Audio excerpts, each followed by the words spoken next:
And welcome to the last day of January, the 2785th day of the first month of the year. And it's been a long one, there's no question about that. It's finally getting into February as we go into later on tonight, and looks like we're going out with a fairly dry note, but more chance of rain coming up as we go into the rest of the forecast. I'm Chief Meteorologist Austen Onek. It is peak of the week Wednesday, downtown Chattanooga, the 31st of January. And once again, some fairly quiet conditions for right now, and hopefully they stay that way. Hopefully, staying quiet into the next several days. We'll talk more about how you can get ready for severe weather, how you can get ready for getting more of a hobby in amateur radio, emergency communications help, things of that nature. We'll get to that coming up here in just a little bit. From the Almanac page, 53, very close to where we should be for a high temperature today, and looking at a low temperature of 40 degrees. So we were relatively close to everything on the forecast for today. Minus 10, the record low last set back in 1966. So bit of a chilly day there, one of the coldest days ever in the Chattanooga area. So not picking up again complete and total snow in on that day, but at least a little bit. Tomorrow morning, you are going to need the frost scraper. Looks like high 20s to lower 30s as we get going very early in the morning, so please remember that. And remember also, again, to scrape the entire windshield clean, that whole amount of periscope driving, just scraping that much ice off your windshield is very unsafe and just plain not a smart idea. So remember to scrape and defrost the entire windshield just to be on the safe side. Rest of the day tomorrow, not bad, a little bit less breezy and mild, mostly sunny skies expected into the rest of the forecast, so not doing too bad for anything outdoors, and that includes taking a turn on the golf course. A lot less chilly than what it was today, but we will see again, the possibility of some lighter winds tomorrow, turning back around as that area of high pressure keeps us a little milder there. Clear skies, Island Cove Marina and Resorts, not seeing a lot of problems for here right now on the EPB Fiber Optics WeatherCam network, which you can see at wdef.com/weather. 38 degrees at the airport right before 10 o'clock Eastern time. Winds are much lighter than what they were just a little while ago. And temperatures regionally not doing too bad. The really cold air kind of sideswiped us, going well off to our south and east off the East Coast, which is where that area of low pressure went to not just too long ago. Right before 10 o'clock, again, 30s and 40s for the most part, although Andrews over into around western North Carolina into the mid to upper 20s. So we do have some pretty chilly numbers, and I would anticipate some pretty good amounts of frost coming up into the rest of the forecast. But the good news is, in the next several days, we will be showing some much warmer temperatures coming through, so a very nice start to April across the area. So good news again on that. Let's go ahead and run the numbers here and show you what we've got again on the big picture. High pressure helping to escort that area of low pressure off toward the East Coast, and then high pressure back toward the Four Corners area, giving us this extended, almost continent-wide high pressure zone, keeping things very quiet from here to there. That's our next storm system off the East Coast, and that is going to be the potential for more rain coming up this weekend. I do not see any severe weather chances for us as this gets closer to us, but because all of this high pressure is in between us and the West Coast, it is going to be very slow in moving across the country, so it is going to be a long time. I would say early Sunday morning, pre-dawn hours, that's when we start to pick up the chances of rain from this particular system. So that will give us the potential of some more rain.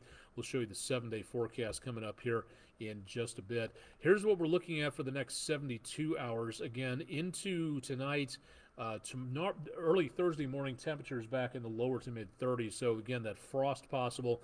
The good news is, again, through about Thursday afternoon, high pressure down to the south of us rotates, warmer air up this direction, a little bit more cloud cover into the rest of the day, but should be sunny skies for most of the day.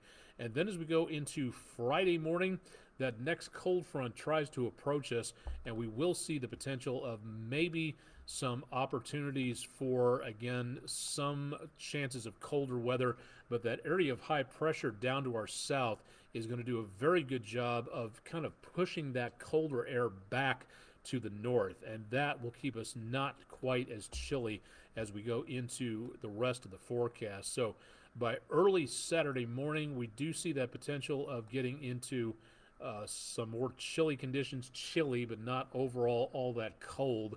And then by around Saturday afternoon, very much on the quiet side, but looking off to the west, there comes our rainfall potential, and that's where we start to see a soggy latter half of the weekend coming up.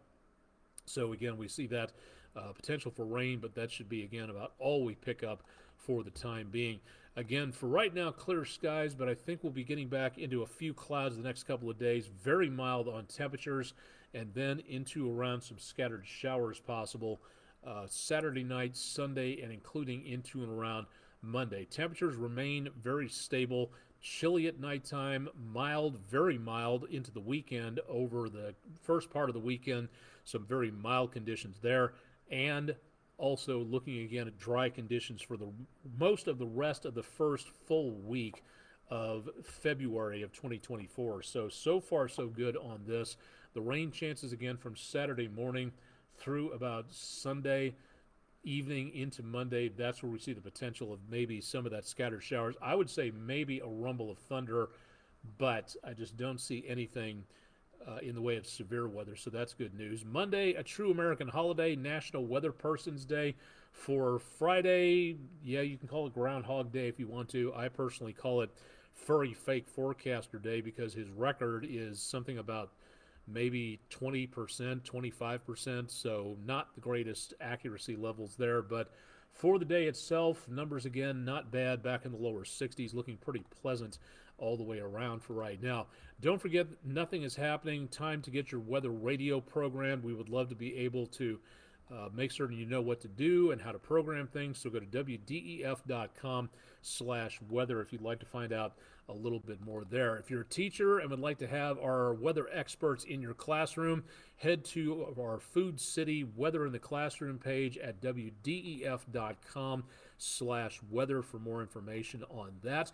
Our Panaagua Auto Mall weather question of the day. This is for the Atlantic Ocean, not for the Indian and not for the Pacific, but which one of our anchors' names, we have 4 of them listed here, we don't have everybody up here, which one of our News 12 anchors' names has been retired as a tropical storm name? The storm gets so intense and so infamous that the National Hurricane Center and the World Meteorological Organization retires the name, and it is never used again to avoid confusion.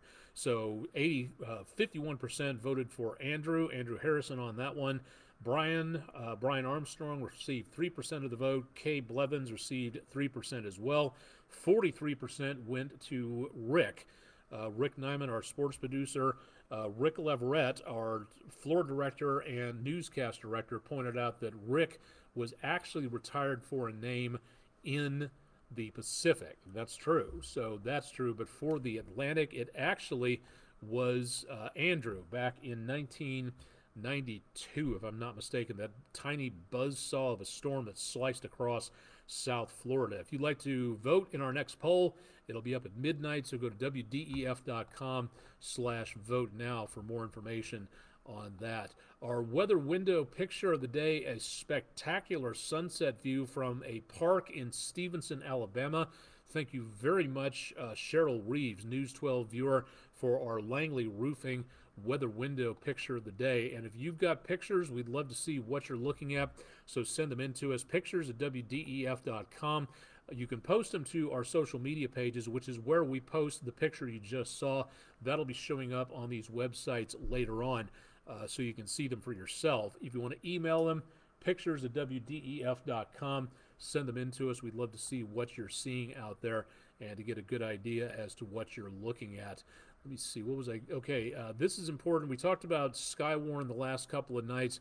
We wanted to talk about this. I'm an amateur radio operator, and I got my license from the Delta Amateur Radio Club back in 2000.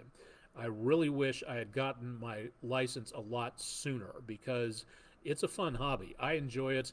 It is not a dying hobby. It is very much alive. It's a good thing for your kids to get involved in. You're taught about electricity, safety, wavelengths, international law, procedure. You're taught about, again, contests that you can hold or clubs that you can be a part of. Coming up in a couple of weeks, Saturday, February 24th, the Dalton, Georgia Amateur Radio Club website, again, at qrz.com/db/W4DRC, Whiskey 4 Delta Romeo Charlie. That will be coming up at the North Georgia Fairgrounds. A ham fest, if you've never been to one, is a big kind of a festival celebrating ham radio. And if you would like to find out more about it, there's no better place to be to ask questions, to find those who are very experienced in amateur radio. They're nicknamed Elmers. So if you'd like to find out more, and if you're around northern Georgia in a few weeks, please consider visiting Dalton Ham Fest 2024. Again, that'll be Saturday, February 24th, 8 a.m. to 2 p.m. There are charges for some things, admission, things like that. You can find out more at their website. Again, the catchphrase that's been around for several years: when all else fails, amateur radio works. And for these stuck-up sticky beaks out there who will say, oh, well, if there's a disaster, all I have to do is pick up my phone and order a pizza, what are you talking about this terrible old hobby for? You may not be able to order a pizza depending on the level of the disaster and how bad things are. And we're talking about hurricanes, tornadoes, earthquakes, a chemical disaster someplace, God forbid, another terrorist attack.